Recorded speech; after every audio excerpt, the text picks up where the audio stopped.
So what about the other 1% of the UFO phenomenon? Has there ever been legitimate sightings?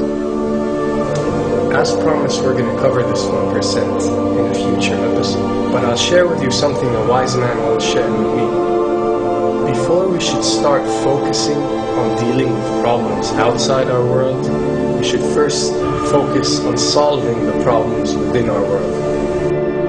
And before you can start solving problems within your world, you first have to solve problems within yourself and within your surrounding environment of family and friends. So basically what I'm trying to say is that we have priorities that we need to focus on first and foremost so we can successfully build our lives and our minds.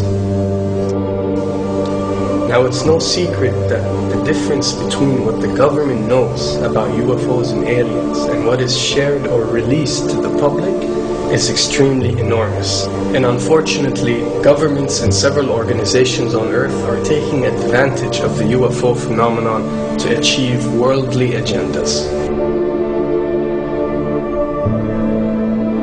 So why do we see particle beams, huge ones, firing at things that are, you were saying 200,000 Gs? Yep. I mean, go over that. Well, because I think it's part of a test for if there are bad guys out there. Or maybe they're doing preparations for faction. We may be looking at more than one faction. Remember, these groups tend to fragment. They fractally fragment so that you have wars within wars within wars. You know. But why would NASA release that footage? Well, remember, you've got all the good guys in NASA, and then you've got a few who are not good guys. The good guys don't know that there's something to keep secret. Remember, the lie's different at every level. They believe the lies they've been told. So when you set up a structure, an institution, which is supposed to be open and above board and is supposed to present live TV of the shuttle mission, they present live TV. Now, the controllers can't say, oh, well, you can broadcast this, but you can't broadcast that. Because the honest guys will then say, sure. Well, why can't we broadcast that? So people always say if this was happening, it would come out, and it is coming out. Well, I mean, I agree with you. When you've got the Catholic Church saying we need to love the aliens, they're our brothers, when you've got every major denomination saying it, when you've got all the movies, and you've got, in the 80s, huge programs at the Olympics with aliens landing, fake aliens, and you've got huge things the size of 3 football fields floating over Dallas and stuff all over the place.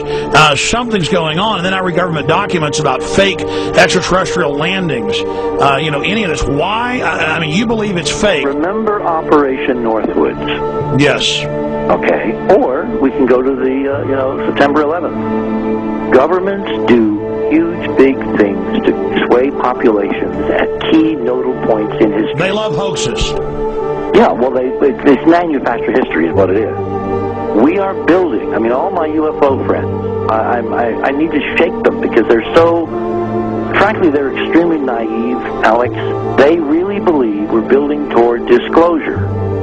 I believe we're building toward a mass, carefully manufactured, fake event where ETs, who are really humans, who are really part of this secret clique, who are probably Nazis, who have developed or perfected their technology from World War II, which is why you've got to get, Joseph on. They are going to basically fake out the world. And there's an incredible window on the Nazi black ops programs, the compartmentalized, incredible high-technology efforts that were being funded by the Nazi war machine, particularly toward the end of the war, in a desperate effort to win the war, and they fastened their hopes on several key technologies, some of which appear to be the control of gravity itself, which again is a separate piece of data from my work, which came at this from a hyperdimensional physics perspective. I mean, we know there's a lot of suppressed technology. 20 years after the B-2 bomber was already in service, they declassify it. So we have a lot of cases of that. We know there's a whole shadow government.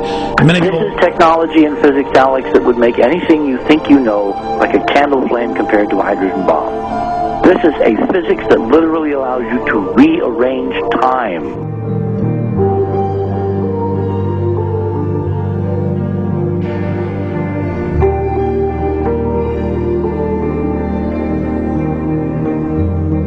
But I mean, imagine you've got all these compartments in these pyramids within pyramids of compartmentalization. That's why that's the New World Order symbol. And we don't know what they've got because they are so secret. We know they lie so much. We just know it's advanced. Mainline scientists say they're 30 years advanced. So Richard C. Hoagland, what I'm saying to you is, I'm entertaining what you're saying. I respect you. I think you're a great guy. My only issue is, like you said, dealing with what we know they could be up to. The fact, Alex, we have done experiments. We have our own data. We have experiments now from the Soviet Union. 30, 40 years when the Iron Curtain came down, when glasnost finally prevailed, a huge amount of stuff was declassified from the KGB as well. And we now have put this data together. We not only know what the physics is, we know what it can do, we know what it's based on, we know how to make it work. We've seen in our own experiments ample evidence. We've seen experiments across the American landscape and even in Europe that vindicate various parts of this. And the latest thing I'm working on, it looks like von Braun himself was deeply involved in some of this early physics experimentation, but they're keeping all the good stuff for themselves. The reason is that if we got access to the good stuff, if we got access to the technologies, the energy, we wouldn't be worried about $4, $5 a gallon gas or $10 a gallon gas. We would live like people are supposed to live, all 6 billion of us who could live lightly on the earth, Alex, with this technology. And live longer. Absolutely, and better, and you could live to 200-300 and have the virility of your 20s and 30s. There's extraordinary medical breakthroughs, there's extraordinary physics breakthroughs, technology breakthroughs, energy. It's all been kept away. Think about it. We're already on a planet hurtling through space, all these wonders around you, and you've been taught it's bizarre to question, and that's because there's so many kooks in the alternative movement who do talk about ridiculous, Hollywood-style green men, instead of really looking at the shadow government and all these crazy secret societies that are admittedly running NASA and the shadow government. Now, ladies and gentlemen, during this talk that I'm going to give you, I'm going to explain to you the history of this phenomenon, who the secret government really is, and I will name them by name, beginning group, the study group. I will tell you who they are today. I'm going to tell you what this is all about. I'm going to tell you who's selling drugs to your children, and I'm going to tell you why the United States government is afraid for you to find out what the truth is regarding UFOs.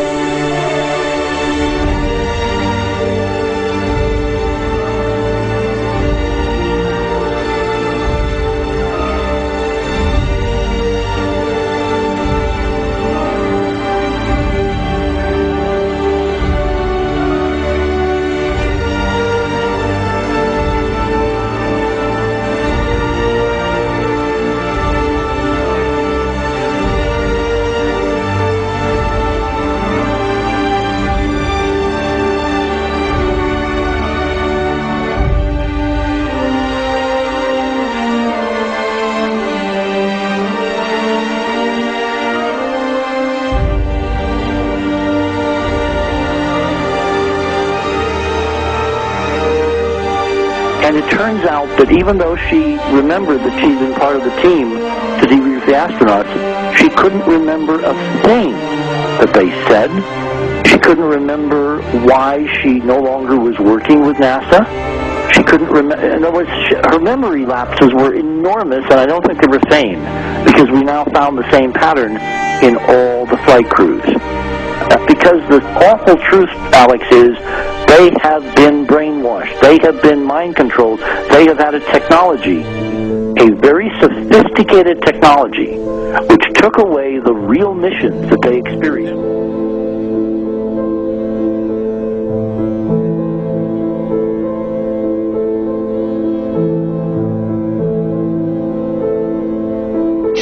Sorry.